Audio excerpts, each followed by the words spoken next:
नमस्कार, प्रणाम सभी को। कैसे हैं आप सभी? How are you everyone? This is Nilachal with today's holistic health talk on importance of digestive system.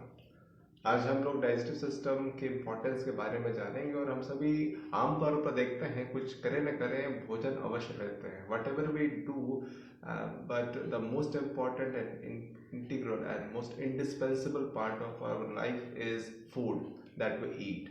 And for food we need to digest them. जब तक हम किसी खाने का पाचन सही से नहीं करेंगे, तब तक उस खाने का जो महत्व है, उस भोजन का महत्व है, वो उतना नहीं हो पाता। और आप सभी का स्वागत है।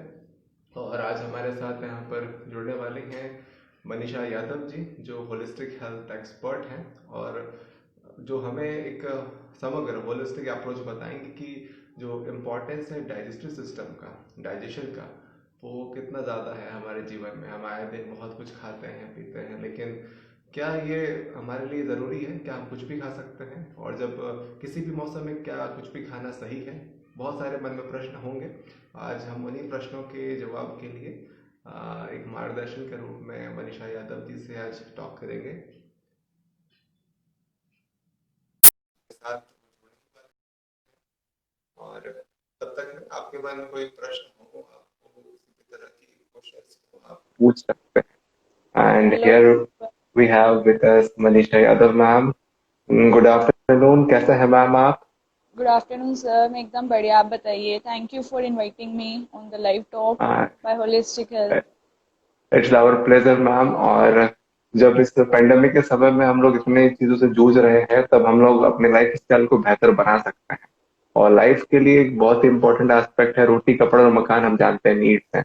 तो उसमें आज हम रोटी की चर्चा करेंगे, जिसमें जो डाइजेशन है वो बहुत ही इंपॉर्टेंट पार्ट करता है, पार्ट रोल प्ले करता है हमारे जीवन में।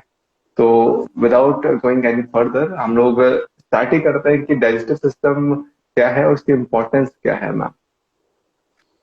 डाइजेस्टिव सिस्टम, अगर हम मॉडर्न साइंस के बारे में देखें, उसके एस्पेक्ट से अगर हम जानें डाइजेस्टिव सिस्टम क्या है, तो डाइजेस्टिव सिस्टम एक ऐसा सिस्टम है जो माउथ से स्टार्ट होता है और एंड होता है एनस से।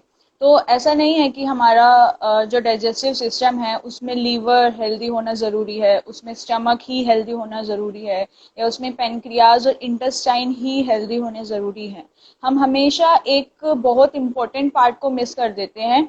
और आप लोग बहुत सरप्राइज होंगे जान के, मोस्ट ऑफ द लोगों को पता भी होगा कि डाइजेशन का प्रोसेस बिल्कुल मुंह से ही स्टार्ट हो जाता है। The time you place the piece of food material on your tongue, तब से ही, और जैसे आप च्यू करने लगते हैं, सलाइवा मिक्स होता है, उसी टाइम पीरियड से ही आपका डाइजेशन स्टार्ट हो जाता है। तो हम हमेशा सोचते हैं कि हम लिवर टॉनिक ले लें, या हम अपना थोड़ा इंटेस्टाइन्स के लिए कुछ भी, इंटेस्टाइन्स को हेल्दी बनाने के लिए कुछ ले लें, but we every time we ignore the part that is called oral cavity. हमारी टंग की हेल्थ क्या है, हमारे टीथ की हेल्थ क्या है, हमारी गम्स की हेल्थ क्या है। आप लोग बताइए। आप लोग नीचे टाइप कर सकते हैं कि कौन कितने लोग ऐसे हैं जो गम्स के लिए भी कुछ करते हैं। टीथ के लिए तो हम डेली ब्रश करते हैं, दातुन कर लेते हैं, दातुन बहुत कम करते हैं आज के टाइम में, ब्रश कर लेते हैं, बट गम्स के लिए हम क्या करते हैं? We do nothing for gums. So digestive system is a system which includes different kinds of body organs, internal organs जिसमें हमारा liver, intestine और ये सब आता है। और साथ ही साथ हमें इसमें जो हम सबसे ज़्यादा इग्नोर करते हैं, दैट इज़ माउथ। इसको भी अब हमें फिट करना है अपने माइंड में कि हमारे यहाँ से ही डाइजेशन स्टार्ट होता है, and we have to keep its health also in our mind. और जी हाँ, मैं ये मनीषा मेंशन मैम। करना चाहूंगी, अगर हम हम्म। आयुर्वेद की बात करें तो आयुर्वेद में डाइजेशन को हम कोरिलेट करते हैं जाठराग्नि से। क्योंकि मैं एक आयुर्वेदा की कुछ ज़्यादा ही बड़ी फैन भी हूँ, तो मैं उसको इग्नोर नहीं कर सकती। तो आयुर्वेदा में जाठराग्नि को मेंशन किया गया है डाइजेस्टिव सिस्टम के इक्विवेलेंट। तो jatharagni is something, the digestive fire which is situated inside your jathar. Jathar means your stomach. And अब ऐसे नहीं सोचेंगे कि कोई अग्नि जल रही है, 24 घंटे जलती रहती है। It's not like that. We can correlate it with digestive enzymes. तो हमारी बॉडी में जितने भी डाइजेस्टिव एंजाइम्स हैं, जो लीवर सेक्रीट करता है, पेनक्रियास सेक्रीट करता है, माउथ में होती है टाइलिन एंजाइम, या हमारी स्टमक में होती है, pepsin enzymes. So these all contribute to Jatragni. So a healthy Jatragni is equal to a healthy digestive system. जी। और ये आपने बहुत अच्छा बताया मनीषा मैम, क्योंकि पहले टॉक में भी हमने जब होलिस्टिक हेल्थ की बात करी थी उसमें भी आपने 13 प्रकार की अग्नियों का वहाँ पर वर्णन किया था। और हमारे साथ कुछ व्यूअर्स वो बता रहे हैं कि वो हाँ दातून और इस तरह की चीजों का उपयोग करते हैं। जैसे अन्नपूर्णा Wow, शर्मा जी हैं, वो बता nice. रही हैं कि वो अपने बेटे को भी इस क्रियाओं से उनको दिला रही हैं। तो बहुत अच्छी बात है कि हम इसके प्रति अवेयर हैं और आप इसको कंटिन्यू रखें, और जो भी यहाँ से नॉलेज और मिलेगा उसको भी कंटिन्यू करेंगे। तो एक चीज, एक क्वेश्चन आता है मनीषा मैम कि जब खाना हम लोग भोजन करते हैं तो मुंह से शुरू हो जाता है, ये हमने जाना, लेकिन इसका एक एंडिंग कहाँ पर होता है? हम लोग क्या भोजन कर लिए उसके बाद इसका एक्सक्रीशन हो जाता है, मल निकल जाता है, क्या वहीं तक इसका पूरा प्रोसेस खत्म होता है कि उसके बाद भी रहता है ये? बिल्कुल नहीं। आयुर्वेदा जो है वो कभी भी फिजिकल एंटिटी तक लिमिटेड नहीं है। आयुर्वेद अगर और योग की बात करें हम तो मॉडर्न साइंस है कि वो सिर्फ फिजिकल एंटिटी जो हमें दिख रहा है फिजिकली, जिसको हम देख पा रहे हैं वेदर थ्रू नेकेड आइज और थ्रू माइक्रोस्कोप, उसी को ही मानता है। But Ayurveda is not so. तो आयुर्वेदा बात की भी बातों पर ध्यान देता है। तो हमारा मैं बहुत एक सिंपल वे में बताने की कोशिश करूंगी। जठराग्नि है, हमने according to Ayurveda I am telling, okay. तो हमारी जठराग्नि है, ठीक है, उस पे हमने कोई भी फूड जो हमने खाया वो हमने डाला, जठराग्नि ने उसको मेटाबोलाइज किया, उसका डाइजेशन किया, और फिर रस धातु की उत्पत्ति होती है। Ras dhatu is the first form of the dhatu, the initial stage of the dhatu. तो फर्स्ट धातु आउट ऑफ 7 धातु जो हमने फर्स्ट वेडनेसडे टॉक में भी ऐसे ही डिस्कस किया था, there are 7 dhatus. So first dhatu is rasa dhatu. रस की उत्पत्ति होती है जब when the food digested by the jatharagni. तो फिर उसके बाद भी वो एक एक सेल तक भी तो जाना है न्यूट्रिशन। तो अगर उसमें भी कुछ गड़बड़ी आई, it means again our digestive system is not good, our digestion is not good. तो एक एक सेल तक अगर नहीं जा रहा रस धातु जिस स्टेट में बना है थ्रू जठराग्नि, और रस की जगह आम जा रहा है, आम is not the mango, as we discussed earlier also. Aam is you can say which is not properly metabolized substance. किसी भी चीज का अगर मेटाबोलाइज वो ठीक से नहीं हुआ तो वो आम बन जाता है। तो अगर वो आम बन गया हमारी बॉडी में, again our digestive system is not good. तो यस, इंटेस्टाइन्स तक सिर्फ हमारा डाइजेशन या एक्सक्रीशन तक हमारा डाइजेशन लिमिटेड नहीं है, उसके बाद भी बहुत सारी चीजें मैटर करती हैं। और सब कुछ बेस इतना ज्यादा हमें सोचने की जरूरत नहीं है। अगर हमारी जठराग्नि बेटर है, अगर हमारी जठराग्नि अच्छी है, जिसको आयुर्वेद में बहुत सारे मेथड्स बताए हुए हैं कि हमारी जठराग्नि को हम कैसे अच्छा कर सकते हैं, तो अगर हम वो सब चीजें फॉलो करते हैं, so we don't have to think about all these things कि आम तो नहीं है, ये तो नहीं है। अगर jatharagni is good, it means your digestion is perfect and you are healthy. जी बिल्कुल। और ये जो प्रोसेस होता है लगभग जितने भी दिनों का होता है, तो एक जानना ये चाहेंगे मैम आपसे कि ये जो डाइजेशन का पूरा प्रोसेस है, ये मान लीजिए आज मैंने भोजन करा, तो उस भोजन का पूरा डाइजेशन जो आप बता रहे हो वो कितने घंटे कितने दिनों में होता है? ये बहुत अच्छा क्वेश्चन पूछा। जैसे हमने आज खाना खाया तो हमने वो डाइजेस्ट तो हो गया, उसका पाचन तो हो गया, लेकिन हमने कहा कि 7 धातुएं हैं हमारे शरीर में, सप्त धातु जो आयुर्वेद जिसकी बात करता है, तो वो धातु एक दिन में नहीं बनती। हर एक धातु बनने का टाइम है। तो आप यूं लगा लीजिए, रस, रक्त, मांस, मेद, अस्थि, मज्जा, शुक्र, 7वें धातु तक, जो हम 7 धातु तक पहुंचते हैं, तो उसको बनाने में 1 महीने तक का भी टाइम लगता है। मतलब शुक्र धातु को बनने में सबसे ज्यादा टाइम लगता है। इसलिए आयुर्वेद और योग में उसको ओथ से कंपेयर किया गया है और हमेशा बोला गया है कि शुक्र की रक्षा करने के लिए। रीजन बीइंग, उसको बनने में बहुत टाइम लगता है, बहुत एनर्जी लगती है, and that is the essence of all the dhatus. तो अगर हम शुक्र धातु को यूं ही वेस्ट कर रहे हैं, ओज को यूं ही वेस्ट कर रहे हैं, तो सोचिए कि हमें कितना फिर से हमें टाइम लगेगा उस स्टेज को अचीव करने के लिए। जी। तो जो भोजन होता है, क्या सभी प्रकार के भोजन, मतलब अब जब हम लोग बात कर रहे हैं कि भोजन को पचने में इतना समय लगता है, और ये बेसिक हम लोग को पता है कि हर एक भोजन का पचने का समय अलग अलग, जैसे पहले भी डिस्कशन हुआ है कि आम बनता है अनडाइजेस्टेड फूड, जिस तरह हाँ से जी। आपने पहले भी बताया है। तो क्या किस प्रकार का भोजन हमें करना चाहिए जिसका पाचन सही तरीके से हो, इसको किस तरह से कैटेगराइज करेंगे, किस तरह का आहार हमें सामान्य रूप से लेना चाहिए? बिल्कुल। देखिए, आयुर्वेद में हमने जैसे प्रकृति भी डिस्कस की थी कि हर किसी की डिफरेंट डिफरेंट प्रकृति होती है, वात पित्त कफ। तो वैसे ही हर किसी की अलग अलग जठराग्नि भी होती है। अब आप लोग जो हमारे व्यूअर्स हैं वो खुद ही एनालाइज कर सकते हैं कि हमारी जठराग्नि कैसी है। कई लोग होते हैं, फर्स्ट जठराग्नि मैं डिस्कस कर रही हूँ, विषम।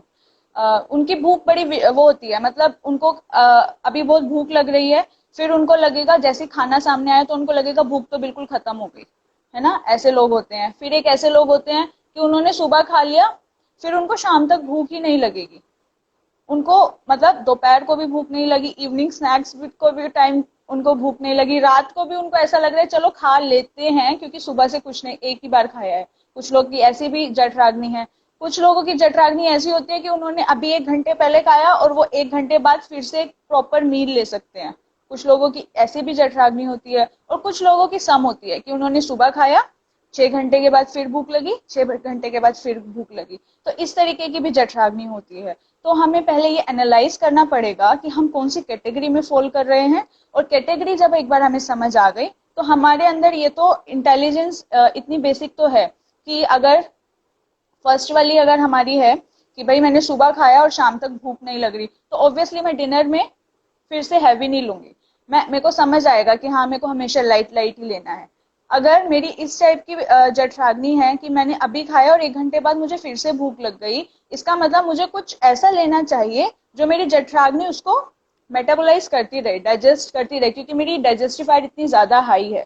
तो अगर हमें एक बार अपना जठराग्नि का टाइप समझ आ जाता है, then we can choose the type of food. अब फॉर एग्जाम्पल मैं बता रही हूँ, अगर किसी की ऐसी जठराग्नि है कि अभी खाया और 1 घंटे बाद फिर से भूख लग रही है, तो उसको ऑब्वियसली आप पापड़ नहीं खिलाओगे। पापड़ आप उसको नहीं खिलाओगे, है ना। उसको आप कुछ हैवी खिलाओगे, जैसे हलवा हो गया, खीर हो गई, है ना, इस तरीके से आप खिलाओगे। तो यही हमें फिर एनालाइज करना होता है। योगा और आयुर्वेदा यही है, to know your body and to follow those things which are suitable for your body. तो यही है कि आप अपनी बॉडी को जानिए क्या कहती है और फिर आप उसके अकॉर्डिंग अडेप्ट करिए चीजों को। यानी कि जो हम लोग समझ पा रहे हैं इस चीज से वो ये कि हम अपने बॉडी को अपने कैपेसिटी के अनुसार देखें, यानी कि जो हमारा वर्क लाइफ एग्जैक्टली। जो स्टाइल लाइफ स्टाइल जैसा है उसके अकॉर्डिंग ही हमारी बॉडी होगी, हमारा डाइजेस्टिव सिस्टम भी उसके अकॉर्डिंग होगा, और डाइट भी हमें उसी तरह का करना चाहिए। भले कोई हाँ जी। वर्कआउट नहीं करता हो और वो बहुत भारी भरकम भोजन कर रहा हो, चाहे वो हलवा खा रहा हो घी के में बने में, तो वो एग्जैक्टली। उसके लिए हानिकारक होंगे। और वहीं कहीं दूसरा पहलवान है, वो अगर किसी तरह से ही बहुत हल्का फुल्का भोजन कर रहा है तो वो उसके लिए भी सही नहीं है। और शायद हाँ इसीलिए जी। युक्ताहार विहार की बात कही है भगवान श्री कृष्ण ने गीता में, एग्जैक्टली। युक्ताहार और विहार का चयन करना चाहिए। तो एक छोटा एक सा प्रश्न और आता है जिसके लिए मैं आपको चाहूंगा कि आप उसका एक बहुत ब्रीफ आंसर दें, कि जो टाइमिंग होता है सुबह दोपहर शाम और रात, जो टाइमिंग होता है इसमें से कौन से समय में डाइजेशन किस प्रकार का होता है? हाँ जी, इसको समझने का बहुत आसान तरीका है कि जो हमारा डाइजेशन है वो सोलर साइकिल के पैरेलल चलता है। तो जैसे जैसे सनराइज हुआ और फिर वो पीक पर आ जाता है, सन की जो रेज है, जो ऊष्मा है, गर्मी है, वो पीक में आती है आफ्टरनून टाइम में, और फिर वो धीरे धीरे धीरे शाम के टाइम में आते आते ढल जाता है। In the same way our digestive fire works. तो सुबह वो धीरे धीरे बढ़ती होती है, आफ्टरनून टाइम में at the time between 12 noon to 2 p.m. It is it optimum level, means not optimum but the highest level वो अचीव कर चुकी होती है। और फिर धीरे धीरे धीरे रात के टाइम पे वो वापस से थोड़ा डिमिनिश होती है। So in the same way we should take our meals. अगर हमें कुछ हैवी लेना है, instead of taking in dinner time, we should take during the afternoon time, lunch time, 12 p.m. To 2 p.m. के बीच में हम कुछ लें। इसीलिए कहा गया है कि रात के टाइम हमें हल्का लेना चाहिए, बिकॉज हमारी डाइजेस्टिव फायर पैरेलल चल रही है सोलर साइकिल के। As sun is not there, similarly हमारी डाइजेशन का उतनी कैपेसिटी नहीं रहती to digest the heavy meals, so that हमें कुछ लाइट ही लेना चाहिए। This is the reason. तो जो कहा गया है कि सुबह का भोजन आप राजा की तरह करें और रात का भोजन एक गरीब व्यक्ति की तरह करें, तो वो हाँ जी। इसी हिसाब से कहा गया है। जी। तो इसके बाद एक प्रश्न और आता है कि जब हम लोग खाने की इतनी बात कर रहे हैं तो एक कॉन्सेप्ट बहुत आजकल प्रचलित है, लोग करते भी हैं, डाइटिंग का। तो डाइटिंग, और अगर योग और आयुर्वेद के टर्म्स में देखें तो वहां पर भी एक टर्म आता है उपवास। तो डाइटिंग और उपवास क्या दोनों एक ही हैं, और क्या इनकी परिभाषा है? मैं ये व्यूअर्स को बिल्कुल साफ साफ बताना चाहूंगी कि ये क्वेश्चन मुझसे पूछा तो जरूर जा रहा है, लेकिन नीलाचल सर मेरे से बेहतर तरीके से इसका आंसर दे सकते हैं। बट मैं आपको बिल्कुल मैं रिक्वेस्ट करूंगी कि आप प्लीज इसमें ऐड करिएगा अगर मैं कुछ मिस करती हूँ तो। Dieting is something which is restricted to physical body only. तो हम हमेशा जो हेल्थ कॉन्शियस लोग होते हैं या जिनके माइंड में हमेशा ये थॉट बना रहता है that I have to lose some weight, एक इनसिक्योरिटी बनी रहती है बॉडी टाइप के लिए, तो उन लोगों वो लोग डाइटिंग करते हैं। एंड दैट टू डाइटिंग के नाम पे भी इतना कुछ अवेयरनेस नहीं रहती खाने पीने की। जैसे एक बार हमने डिस्कस किया था कि हम जो लोग डाइटिंग कर रहे होते हैं वो रात के टाइम में सैलेड यूज करते हैं, ये सोच के कि हम सैलेड खाएंगे तो वो वेट लूज करने में इजी रहेगा। But according to Ayurveda if you are taking salad at dinner time, तो उस टाइम वो वात का प्रकोप करता है और वो कोई हेल्प नहीं करता है, इनफैक्ट वो आपके डाइजेशन को ही खराब करता है।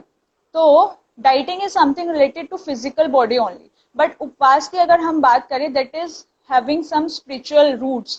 तो उपवास का मतलब ही यही है, उपवास मतलब जो हमारा मेंटल लेवल है, थिंकिंग लेवल है, उसके थोड़ा हम ऊपर या उसके हम थोड़ा इम्प्रूव करें, उस थोड़ा ऊपर उठें। तो उपवास में हम थोड़ा लिमिटेड खाते हैं जस्ट बिकॉज जो हमारा एनर्जी डाइजेशन में लग रहा है वो हमारा मनन चिंतन या आत्म समीक्षा इस वाली चीज में लगे, और हम तत्व शुद्धि मतलब जो हमारे डिफरेंट पंच कोश हैं, या फिर हम सिंपल भाषा में समझें कि हमारे जो पंच महाभूताज हैं बॉडी में, जिससे हमारी बॉडी बनी हुई है, उनकी शुद्धि हो। So this is something about उपवास जो कि एक मेंटल स्पिरिचुअल और इमोशनल लेवल पर भी हमें इफेक्ट देता है। But dieting is something restricted to physical body only. जी। मोस्टली समझ में तो नहीं आता है कि डाइटिंग बहुत हद तक फिजिकल है और वो शो ऑफ तक रिलेटेड है। और उसी वहीं दूसरी तरफ जब हम लोग उपवास की बात करते हैं तो स्पिरिचुअल है, उसमें holistic health, physical mental social emotional और स्पिरिचुअल हेल्थ की बात करते हैं, वो आती है। इसी बीच हम एक प्रश्न लेंगे, गरिमा जी का है कि अकॉर्डिंग टू आयुर्वेदा उड़द उड़द दाल के साथ दही नहीं लेना चाहिए, अगर सेवन करें तो कैसे करना चाहिए? ये बिल्कुल सही क्वेश्चन पूछा गया है और आप बहुत अवेयर हैं, आई मस्ट से। वैसे तो आयुर्वेद में उड़द दाल और दही दोनों को अलग अलग भी लेने के लिए मना किया गया है। अगर आप डिजीज हैं, अगर आपको कोई भी प्रॉब्लम है पहले से ही, तो आप उड़द और उड़द की दाल और दही आपको अवॉइड ही करना चाहिए। Because according to Ayurveda it obstructs the channels of our body. उन चैनल्स को हम स्रोतस कहते हैं, तो उसमें ऑब्स्ट्रक्शन होता है। बट अगर आपको लेना ही है, so as we discuss that our digestion runs parallel to the solar cycle. तो हमारा जो 12 पीएम टू 2 पीएम वाला टाइम है, उस टाइम आपकी डाइजेस्टिव फायर पूरे दिन के कंपैरिजन में बहुत हाईएस्ट रहती है। So that time you can take, and dahi and urad should always be avoided during the evening time. 4 बजे के बाद तो खानी ही नहीं है, वरना आपको इतने सारे वात डिसऑर्डर्स हो जाएंगे बहुत छोटी उम्र में, और बहुत जल्दी सिम्टम्स दिखने लगेंगे। जी मैम, और सही में ये चीजें जब हम लोग अपने हेल्थ के लिए कॉन्शियस है तो हम लोगों को जो डाइट का एक पूरा कॉन्सेप्ट है उसको फॉलो करना चाहिए प्रॉपरली। तो होपफुली गरिमा में आपको आंसर मिल गया होगा। तो हम लोग अगले प्रश्न की ओर चलते हैं। अगला जो विषय है कि जब हम लोग भोजन करते हैं और नहीं करते हैं, दोनों तरह की कंडीशंस में एक स्थिति ऐसी आती है जब हम लोग डाइट खाना तो खा रहे हैं प्रॉपरली, भूख भी लग रही है, लेकिन वो उसका जो एक पार्ट है एक्सक्रीशन का, वो नहीं हो पाता है, जिसको जनरली हम लोग कॉन्स्टिपेशन के नाम से जानते हैं। तो ये है क्या, और ये होता क्यों? कॉन्स्टिपेशन एक तो पूरा, अगर मैं सिर्फ फिजिकल बॉडी की बात करूँ तो हमारा जो भी आहार विहार है, मीन्स द डेली रेजिम, और जो हमारा डाइटरी रेजिम है, अगर हम उसको प्रॉपरली फॉलो नहीं कर रहे हैं, इट मीन्स हमारा कॉन्स्टिपेशन वो होना ही होना है। फॉर एग्जाम्पल, आज के टाइम में अगर हम आटे की ही बात करें, तो व्यूअर्स हमें बता सकते हैं नीचे कमेंट करके कि कितने लोगों के घर में पैकेट वाला आटा आता है और कितने लोगों के घर में चक्की वाला आटा आता है। तो यहीं से ही बहुत सारी चीजें रूल आउट होने लग जाती है। जो हमारा पैकेट वाला आटा होता है उसमें कोई भी फाइबर कंटेंट होता ही नहीं है, और चक्की वाला आटा जो होता है उसमें बहुत रिच होता है वो फाइबर कंटेंट में।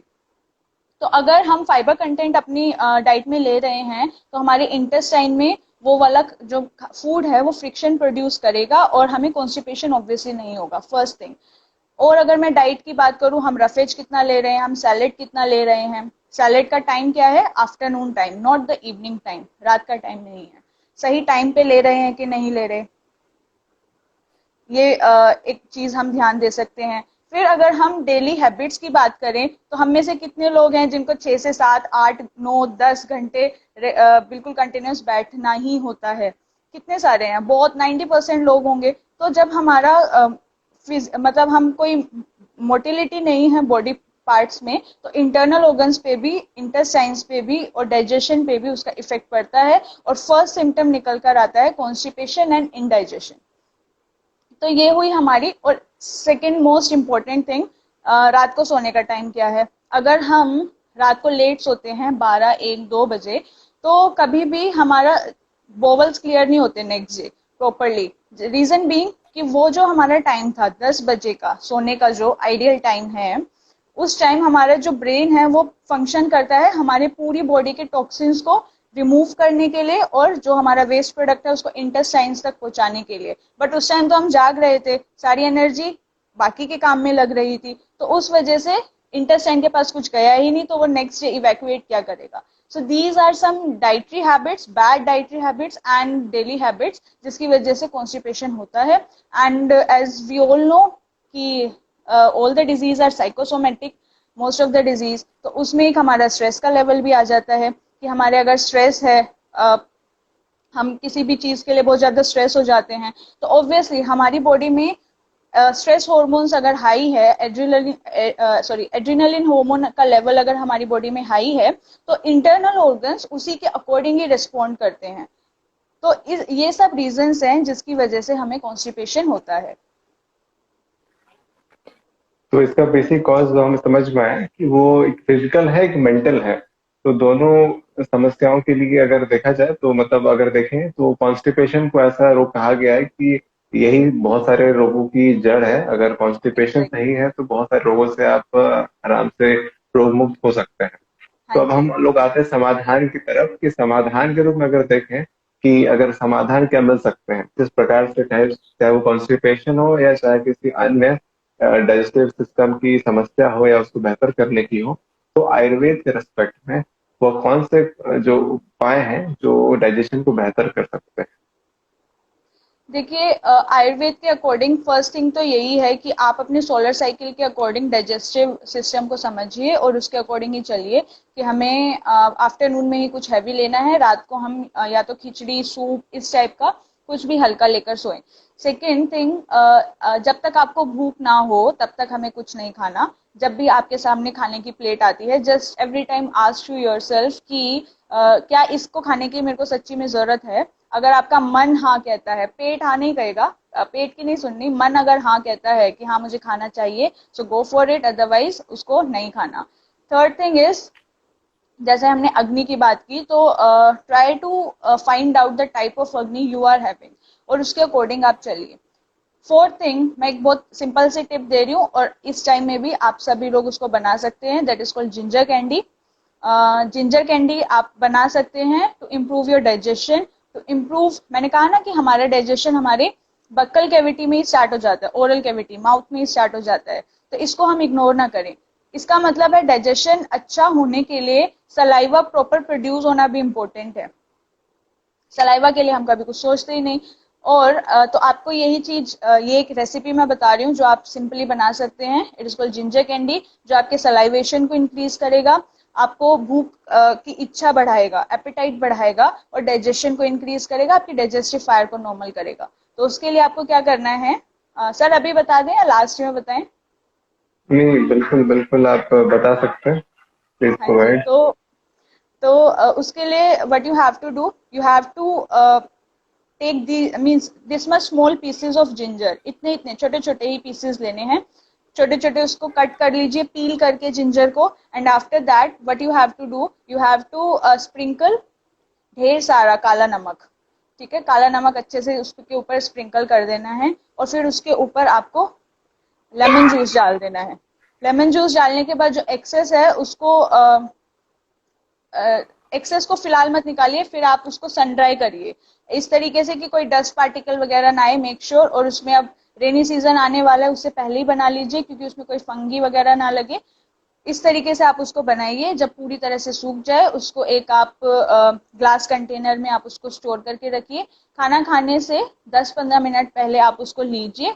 उसको पूरा खाना है, जस्ट उसका टेस्ट नहीं लेना है। जैसे टॉफी को पूरा हम च्यू कर लेते हैं ना, छोड़ते नहीं है, जस्ट लाइक दैट जिंजर को भी पूरा खा लेना है अच्छे से। एंड सेकेंड थिंग, 10-15 मिनट बाद पहले लेना है ये खाने से, और खाना खाने के आधे घंटे या 45 मिनट पहले तक।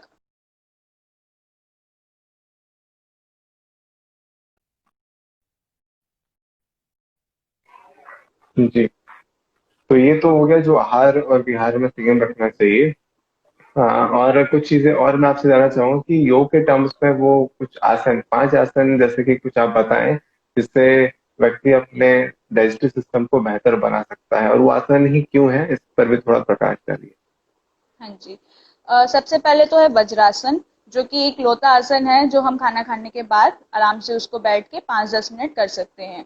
तो उसके पीछे की साइंस ये है, जब आप अपने दोनों पैरों को फोल्ड करके अपनी हील्स के ऊपर अपने बटक्स को रेस्ट करवाते हैं, उस टाइम क्या होता है, you are cutting the blood supply of your lower limbs. अपने दोनों पैरों की जो ब्लड सप्लाई है आप उसको कट करके सारे ब्लड सप्लाई को डायरेक्ट कर रहे हैं towards your stomach, towards your digestive system. तो क्यों? क्योंकि उसको अभी एनर्जी की जरूरत है। तो जैसे ही उसको ब्लड सप्लाई मिलेगा, डाइजेस्टिव सिस्टम को एनर्जी मिलेगी, और एनर्जी मिलेगी तो वो ज्यादा अच्छे से काम कर पाएगा। That's why it is said कि वज्रासन में हमें खाना खाने के बाद बैठना चाहिए। Second thing I want to share कि वज्र आसन का मतलब है वज्र। वज्र मीन्स पत्थर। So in yoga, our rishis have explained that if we are sitting into that posture after eating food, our digestive system becomes that much stronger that it can even digest the stone.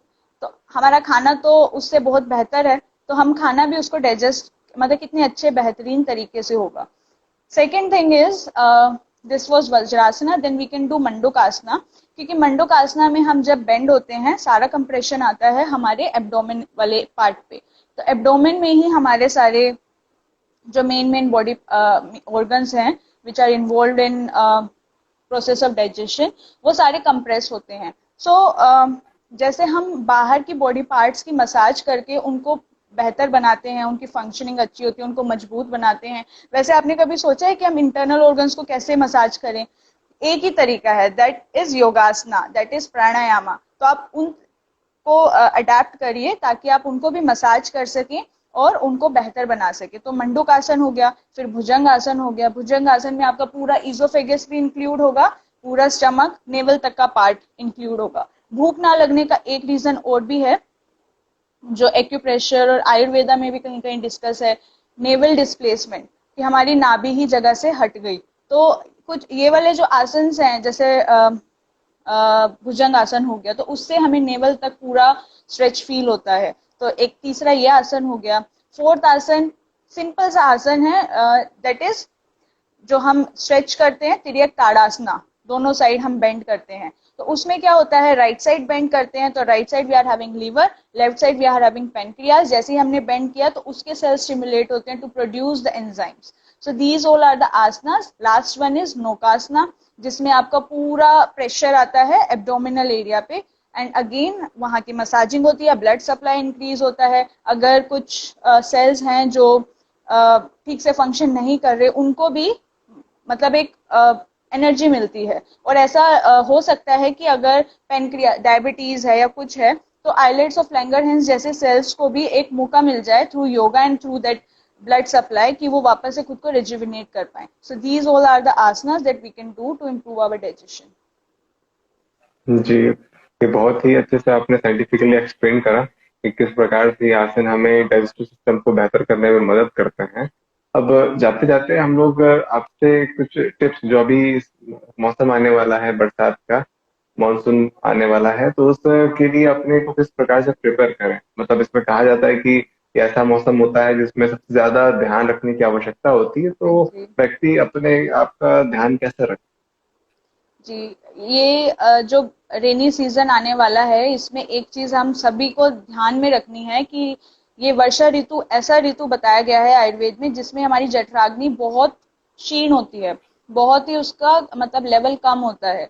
तो जठराग्नि already लो है, और अगर हम सोचे कि हम पकोड़े खा लें, हम कुछ भी तला हुआ खा लें क्योंकि मौसम अच्छा हो रहा है और हमारा मन कर रहा है, तो हमारी डाइजेस्टिव फायर ऑलरेडी डिमिनिश्ड है। और अगर उसके ऊपर हम कुछ डालते हैं, कुछ भी हैवी, तो ऑलरेडी डिमिनिश्ड फायर पे कुछ डालेंगे तो वो बुझेगी ही, और जब वो बुझेगी तो आम ही बनाएगी। आम इज नॉट मैंगो, कुछ भी अनमेटाबोलाइज प्रोडक्ट ही बनाएगी, जिससे हमें डिजीज ही होंगी। इसलिए वर्षा ऋतु को डॉक्टर्स का सीजन भी बोला जाता है, क्योंकि उसमें बीमारी लोग सबसे ज्यादा पड़ते हैं। क्यों? क्योंकि डाइजेस्टिव फायर का ध्यान नहीं रखा, आहार विहार का ध्यान नहीं रखा, और फिर वो डॉक्टर्स के पास तो जाएंगे ही।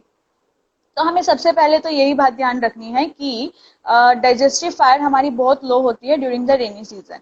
तो मैं पकोड़े खाने के लिए मना नहीं कर रही, लेकिन अपनी डाइजेस्टिव फायर को देख के खाइए। आप पहले कुछ ना कुछ ऐसा करिए कि भाई digestive fire at least normal level पर तो आ जाए, फर्स्ट थिंग। सेकेंड थिंग, जो हमारा जिंजर कैंडी जो मैंने आपको बताई, उसको आप तीनों टाइम लीजिए, सुबह शाम दोपहर, तो उससे आपकी डाइजेस्टिव फायर काफी हद तक सही होगी। Third thing, water intake. Water intake खाना खाने से पहले और बाद में जो हमने बताया है उस टाइम लिमिट का भी आपको ध्यान रखना है। लेकिन अगर आपको फिर भी कोई ना कोई दिक्कत रहती ही है पेट से related, then you can take simple सी रेमेडी आप घर में कर सकते हैं। I won't prescribe any kind of Ayurvedic medicine, but one simple remedy you can do, you can roast some ajwain on your तवा। तवे के ऊपर अजवाइन को रोस्ट कर लेना है, एंड उसके रोस्ट करने के बाद उसको उसके मान लीजिए हाफ टेबल स्पून आप अजवाइन ले रहे हैं, so take 1/4 tablespoon of black salt. उसके आप ऊपर आप लेमन जूस भी डाल सकते हैं, and take it with lukewarm water. ये तरीका हो गया एक, जब आपको गैस्ट्रिक प्रॉब्लम हो ही जाए तो। और अपने खाने पीने में थोड़ा उष्णोदक, that means lukewarm water use करें, सो दैट हमारी डाइजेस्टिव फायर सही रहे और हमारे जो शरीर का वात बढ़ जाता है इस टाइम पे, वो थोड़ा सही रहे। क्योंकि वात अगर हम गर्म पानी यूज करते हैं ना, तो वात थोड़ा नॉर्मेलिटी में रहता है। तो ये सिंपल सिंपल टिप्स हैं जो हम यूज कर सकते हैं इजीली, है ना, घर में आराम से हम यूज कर सकते हैं, और हेल्थ को अचीव कर सकते हैं, मेंटेन कर सकते हैं during this rainy season also. बहुत ही एकदम सटीक टिप्स हैं जो सभी को पालने चाहिए, और सभी से रिक्वेस्ट है कि जो भी इसको देख रहे हैं वो जरूर इनका पालन करें। और ये चीज बहुत ज्यादा जरूरी थी, आपने पूरे शुरू से क्रम में बना के रखा, वो सारी चीजें इंपॉर्टेंट लगी, और होपफुली सभी को ये चीज समझ में आई है, वो फॉलो भी करेंगे। आप जिस तरह से भी बताते हैं वो चीज हमारे लिए इम्पोर्टेंट है, ये हम सभी जान रहे हैं, लेकिन उसका इम्प्लीमेंटेशन जब तक नहीं फॉलो होगा तभी करना। उस ज्ञान की सार्थकता है। एग्जैक्टली।